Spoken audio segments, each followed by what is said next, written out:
Amados irmãos e irmãs, a graça e a paz do nosso Senhor e Salvador Jesus Cristo esteja sobre todos vocês e sobre toda a igreja de Deus, de Cristo na face da terra. Amém. Quero convidá-los a abrirem as suas Bíblias no Evangelho de Mateus, capítulo 14. Irei fazer a leitura a partir do verso 22 até o finalzinho, que é o versículo 36.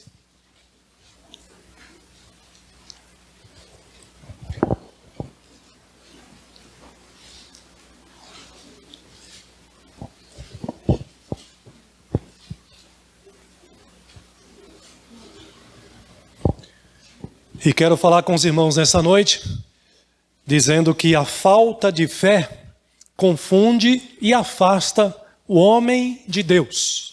A falta de fé confunde e afasta ou separa, mantém as pessoas longe de Deus. Acompanhe a leitura a partir do verso 22, que nos diz o seguinte: logo a seguir compeliu. A ideia de compelir é obrigar, ordenar. Jesus, os discípulos, a embarcar e passar adiante dele para o outro lado, enquanto ele despedia as multidões. E despedida as multidões, subiu ao monte, a fim de orar sozinho. E caindo a tarde, lá estava ele, só. Entretanto, o barco já estava longe, a muitos estádios da terra, açoitado pelas ondas, porque o vento era contrário. Na quarta vigília da noite, lá por volta das 3h da madrugada, foi Jesus ter com eles, andando por sobre o mar. E os discípulos, ao verem-no andando sobre as águas, ficaram aterrados e exclamaram: é um fantasma! E tomados de medo, gritaram. Mas Jesus imediatamente lhes disse: tende bom ânimo, sou eu, não temais. Respondendo-lhe Pedro, disse: se és tu, Senhor, manda-me ir ter contigo, por sobre as águas. E ele disse: vem. E Pedro, descendo do barco, andou por sobre as águas e foi ter com Jesus. Reparando, porém, na força do vento, teve medo e, começando a submergir, gritou: salva-me, Senhor! E prontamente Jesus, estendendo a mão, tomou-o e lhe disse: homem de pequena fé, por que duvidaste? Subindo ambos para o barco, cessou o vento, e os que estavam no barco o adoraram, dizendo: verdadeiramente és filho de Deus. Estando já no outro lado, chegaram à terra em Genezaré. Reconhecendo-o os homens daquela terra, mandaram avisar a toda a circunvizinhança e trouxeram-lhe todos os enfermos e lhe rogavam que ao menos pudesse tocar na orla da sua veste. E todos os que tocaram ficaram sãos. Queridos, esse é um texto muito bonito, muito belo, da palavra do Senhor. E, obviamente, esse texto faz a conclusão daquilo que Mateus já vem desenvolvendo desde o finalzinho do capítulo 13 aqui. E Mateus vem desenvolvendo aqui a ideia, o propósito dele desde o início do seu evangelho, que é de apresentar Jesus para os judeus e para o mundo como sendo o verdadeiro Salvador, aquele que veio enviado por Deus, prometido no Antigo Testamento, e agora ele apresenta Jesus como sendo este Messias. É assim que ele deve ser visto. É assim que ele deve ser conhecido e reconhecido como o grande, único e verdadeiro Salvador do mundo. Salvador do seu povo. Você já deve ter passado pela experiência de ter confundido alguém com uma outra pessoa. É uma situação um pouco constrangedora Quando você se dirige àquela pessoa, achando que é aquela pessoa que você acha que é na sua cabeça, mas quando você começa a conversar ou a se aproximar daquela pessoa, você, opa, me equivoquei. E logo você trata de pedir desculpas, porque você se enganou, confundiu aquela pessoa com uma outra pessoa. É interessante que Mateus aqui, desde o final do capítulo 13, ele vem mostrando para os judeus e dando provas para os judeus de que Jesus é, sim, o verdadeiro e único Salvador da humanidade. Mas ele mostra para nós aqui, desde esse ponto do capítulo 13, que as pessoas olham ou ouvem falar de Jesus, mas não reconhecem, confundem Jesus com outras pessoas. E você pode observar isso, que assim foi com os conterrâneos de Jesus. Lembra-se, está aí no final do capítulo 13. Jesus volta lá para Nazaré. Todos querem rever Jesus, mas agora ele volta para anunciar que ele é o Messias. E ali Jesus é visto apenas como o filho do humilde carpinteiro. Ele não é reconhecido. Eles confundem ele como o filho do seu vizinho, que é carpinteiro ali na cidade de Nazaré. Na sequência, já entrando no capítulo 14, Mateus vai se deparar com esta fraqueza, esta incapacidade do ser humano de olhar ou ouvir o Evangelho, ouvir Jesus Cristo e reconhecer por si só que Ele é o Filho de Deus enviado ao mundo. E é isso que vai acontecer também com Herodes Antipas, o rei Herodes, aqui no nosso texto. Ouve a fama de Jesus e aí logo ele confunde Jesus imediatamente e diz: esse é João Batista, aquele que eu mandei prender e decapitar. Na sequência do capítulo 14, você tem um outro episódio também importantíssimo, que revela, que dá provas de que Jesus é Filho de Deus, porque ali ele vai transformar, fazer a multiplicação dos pães, para saciar a fome de cerca de 5.000 pessoas, 5.000 homens. E aquela multidão não reconhece também Jesus como Filho de Deus, como Salvador, como Deus encarnado. E eles olham para Jesus e o confundem apenas como um líder, um grande líder nacional. E eles querem então tornar Jesus, nomear Jesus como sendo o rei deles. Isso nós sabemos quando a gente observa o Evangelho de João, no capítulo 6, versículo 15, que João declara isto: o próprio Jesus, sabendo, pois, que estavam para vir a multidão, com o intuito de arrebatá-lo para proclamarem rei, retirou-se novamente sozinho. É por isso que aqui em Mateus a gente encontra o ensino de que Jesus se despede das multidões, ele manda que os discípulos sigam viagem, tomem o barco, atravessem o mar da Galileia para o outro lado,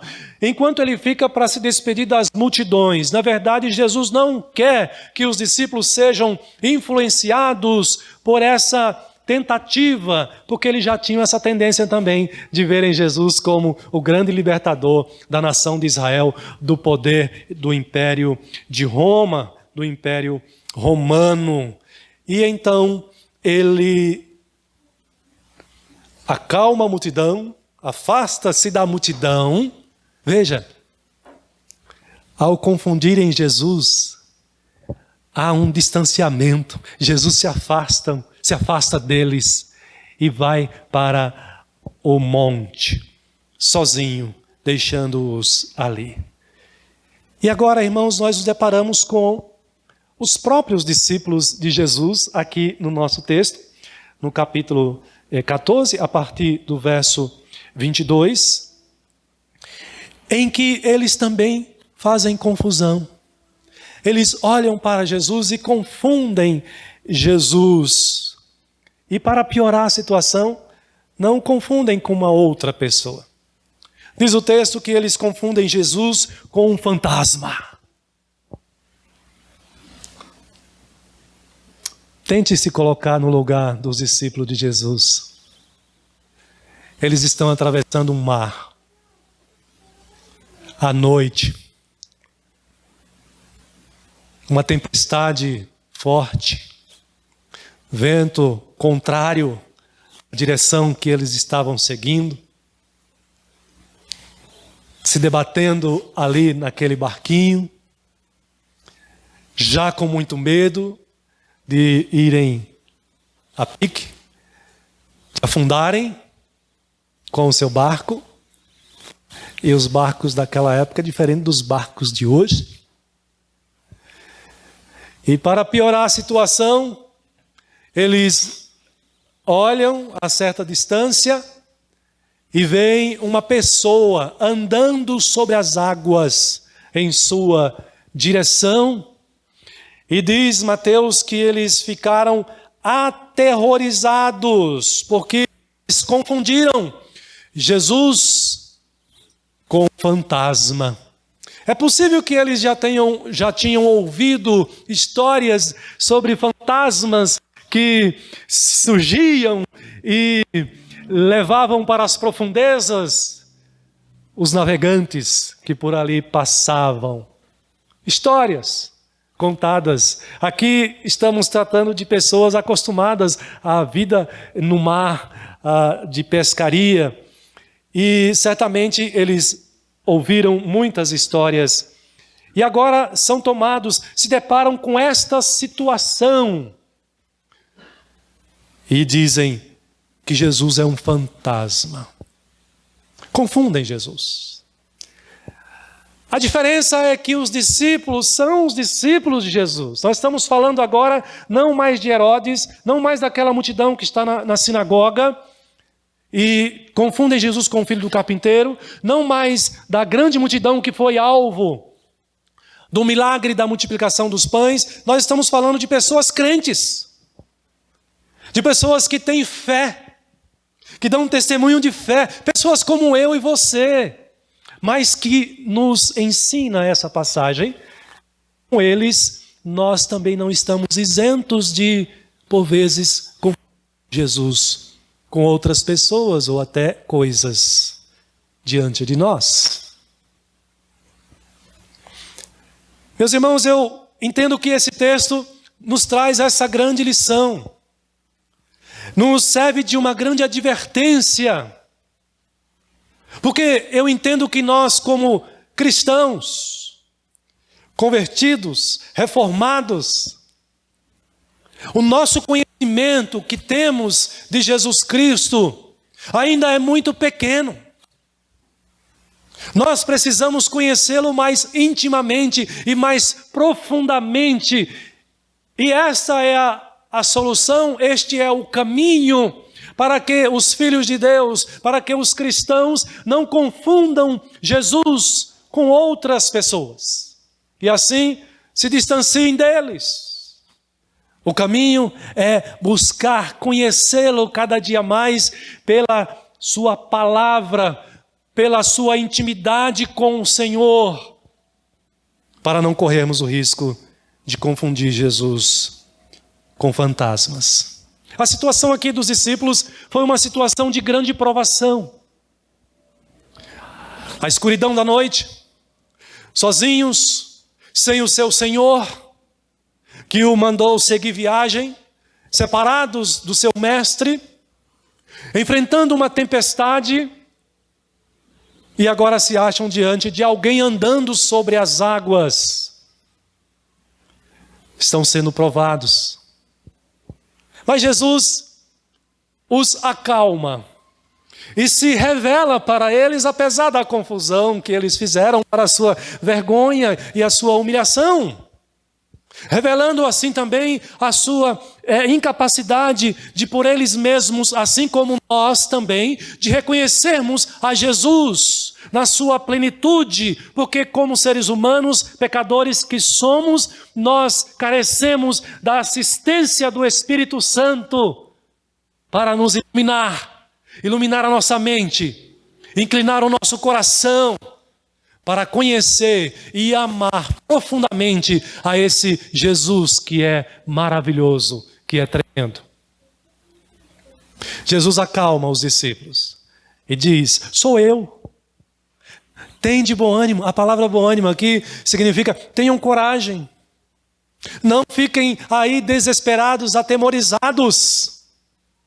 É possível que na sua provação você tenha ficado apavorado em algum momento e tenha também vacilado na sua fé para com Deus. E tenha se questionado também, sendo levado por aquele momento de provação, quem sabe até confundindo o seu Deus. Será que Deus é tão poderoso assim?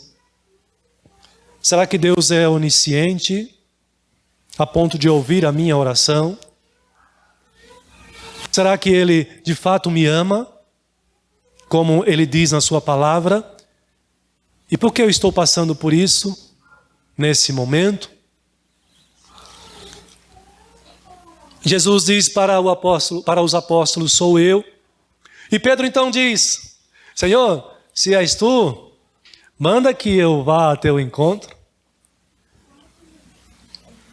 A ousadia de Pedro. E nós poderíamos dizer e ficarmos felizes, porque poderíamos ver aqui um momento de firmeza da fé em Pedro, ou do apóstolo Pedro, neste momento. Jesus diz, vem, e ele imediatamente desce do barco e começa a andar por sobre as águas, olhando em direção ao Mestre. Agora ele já sabe que ali é Jesus.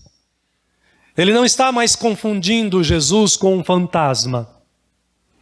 É verdade, é o Senhor que está lá, a uma certa distância.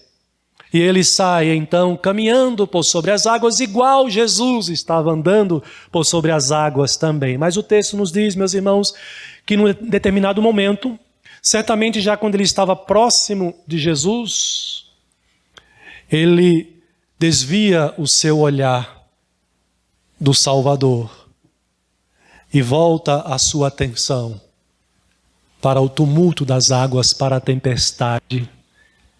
E novamente o medo toma conta do seu coração. E qual foi o resultado? Pedro começa a afundar. Pedro começa a afundar. E aqui eu imagino que foi num instante só, porque você já teve a experiência de andar sobre as águas? Não. Quando você começa a andar sobre as águas, você vai afundando e é rapidamente. E Pedro rapidamente também, ele volta o seu olhar novamente para o seu mestre. E ele diz, salva-me. Senhor, salva-me. Novamente Pedro volta os seus olhos para Jesus. Ele não se perde em meio à tempestade agora. Desvia da tempestade e volta para Jesus.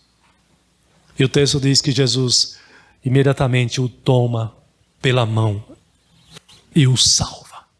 Jesus está dizendo para Pedro aqui, eu sou o Salvador, verdadeiramente. Jesus está dizendo com este ato para os demais discípulos que estão no barco ali, eu sou o Filho de Deus que veio salvar o mundo.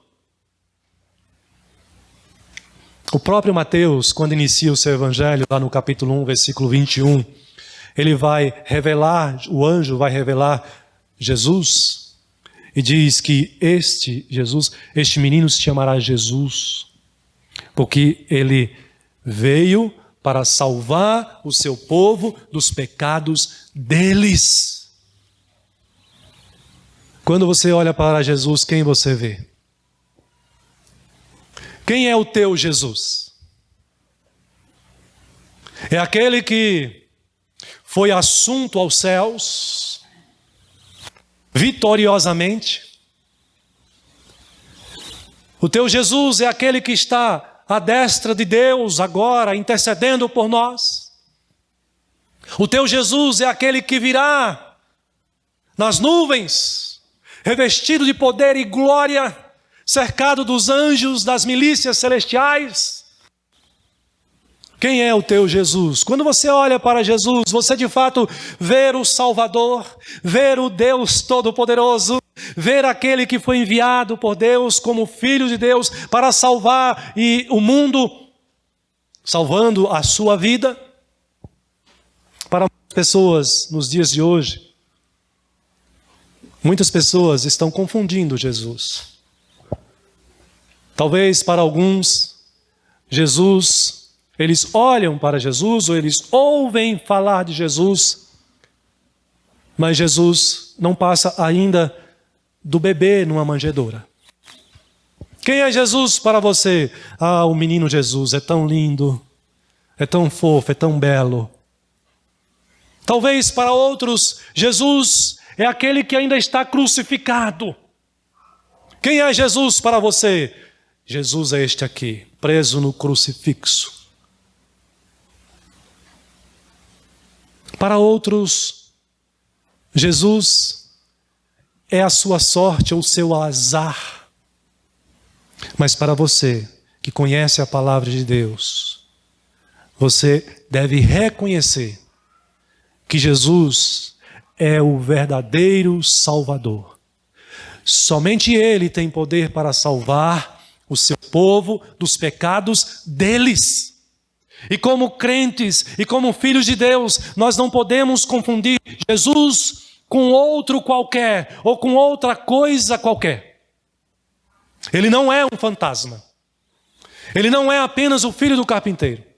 Ele não é João Batista.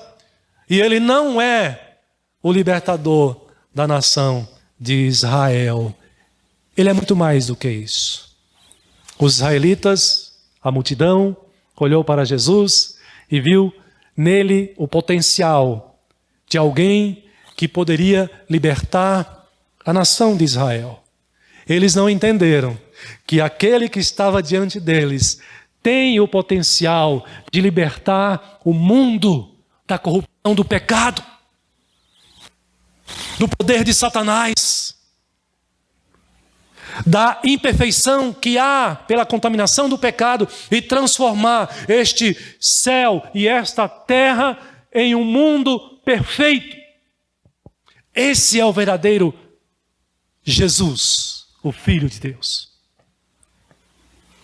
Quando você chega no final do capítulo 14, curiosamente,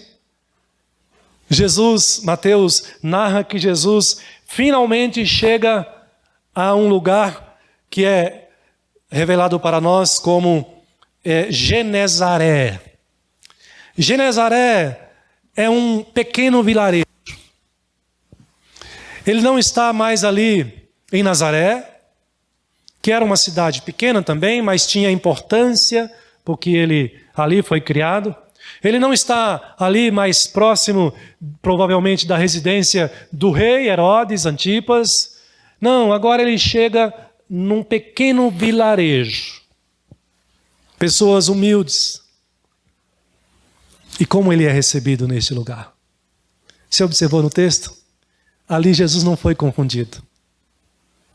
Ali eles olharam para Jesus e confiaram nele e desejaram, em meio à multidão, muitos que para trás ficaram, desejaram e buscaram de todas as formas, de todos os meios, alcançarem pelo menos tocar na orla das suas vestes. Não precisava nem falar com ele. Bastava tocar na orla das vestes, na barra das vestes de Jesus, para que fosse abençoado, porque eles não tinham dúvidas, eles não confundiram, eles tinham certeza que ali era o Messias, era o enviado de Deus. Foi assim que Jesus foi identificado em Genezaré, diferente dos outros personagens anteriores. E Jesus aceitou essa identificação, porque de fato ele é assim mesmo. O Messias, o enviado de Deus, o Salvador. E tanto é que ele agora vai manifestar o poder dele de maneira amorosa e cheia de compaixão. O texto nos mostra isso, que Jesus, ao ser reconhecido ali naquele vilarejo, ele, cheio de compaixão, ele curou. Ele curou todos os que o procuraram. Como Jesus é bondoso. Como Jesus é misericordioso. Aqueles que o buscam, sem duvidar. Aqueles que olham para ele, sem confundi-lo com outra pessoa. Aqueles que desejam ser socorridos por ele, ser salvos por ele, ser abençoados por ele. Ele está disposto a fazer isto. Você observou como o texto mostra claramente essa realidade? Diz o versículo 34. Então, estando já no outro lado, chegaram à terra em Genezaré. Você pode acompanhar aí na sua Bíblia. Reconhecendo os homens daquela terra, mandaram avisar a toda a circunvizinhança e trouxeram-lhe todos os enfermos. E lhe rogavam que ao menos pudessem tocar na orla da sua veste. E todos os que tocaram ficaram sãos. Eles não confundiram Jesus. Ao contrário, eles reconheceram que ali estava o Salvador, o Filho de Deus. Novamente vem a pergunta. Quando você olha ou quando você ouve falar de Jesus, quem você vê? Quem de fato é o teu Jesus? Ele é realmente o Salvador. Aquele que para você tem toda a autoridade, tem todo o poder. É o ser mais poderoso que você conhece. Jesus é tremendo. Ele declara isso, eu gosto de falar esse texto. Toda autoridade me foi dada no céu e na terra. E se há aqueles que hoje confundem Jesus, no último dia, eles não poderão confundir mais Jesus. Mas no último dia, eles não terão a oportunidade de, em reconhecer Jesus, serem aproximados dele. Mas naquele dia, no último dia, serão obrigados a reconhecer que Jesus é o Senhor. Confessarão isso com os seus lábios. Se prostrarão ajoelhados diante dele, que é o Rei dos Reis, o Senhor dos Senhores. Mas esse reconhecimento não será para a salvação. Diz as Escrituras, esse reconhecimento será para a sua própria condenação ao inferno. A separação eterna de Deus, porque viveram os seus dias, viveram a sua vida aqui neste mundo, confundindo Jesus com outro ídolo qualquer, deixando de reconhecê-lo como o Filho de Deus, o Salvador das suas vidas. Meu querido irmão, minha querida irmã, essa não é a sua realidade hoje. Você é uma pessoa crente, uma pessoa convertida. Mas lembre-se, ali estava, no meio do mar, turbulento, com águas turbulentas, crentes também. E assim como eles, nós também corremos o risco de confundir Jesus. O que devemos fazer para não confundirmos Jesus e sermos distanciados dele? Busque conhecê-lo cada dia mais, através das Escrituras. Busque se aproximar dele e amá-lo cada vez mais, através da palavra do Senhor. O mais importante nós já temos. O mais importante você já tem, que é a fé. Sem fé é impossível conhecer Jesus e reconhecê-lo como seu Salvador. Como também sem fé é impossível agradar a Deus. E o pecador só pode agradar a Deus por meio, através de Jesus Cristo, o Filho de Deus. Então, fé você já tem, mas precisamos crescer nessa fé. Precisamos desenvolver a nossa vida com Deus. Certamente os apóstolos, nesse momento, ainda tinham uma fé muito pequena. E não sou eu quem afirmo isso. O próprio Jesus os denuncia, ou denuncia ao apóstolo Pedro. No texto ele diz: você é um homem de pequena fé. Essas palavras de Jesus se aplicam a você também? Nós somos homens e mulheres, crentes, mas de uma fé pequena. Eu creio que todos nós precisamos sim crescer na fé em Jesus Cristo. E nós temos o recurso suficiente para isto. Como crentes, nós precisamos andar com Jesus todos os dias. E você só anda com Jesus através da palavra. Conheça a palavra, conheça esse Jesus, através da sua Bíblia que você tem nas suas mãos. Reserve o seu tempo de consagração, de dedicação, para que você possa conhecê-lo e amá-lo profundamente. E não importa a distância que você vê Jesus, ou que você veja Jesus, você não irá confundi-lo. Você irá sempre reconhecê-lo como teu Senhor, como teu Salvador. Não importa se as águas estão turbulentas, você irá continuar confiando nele.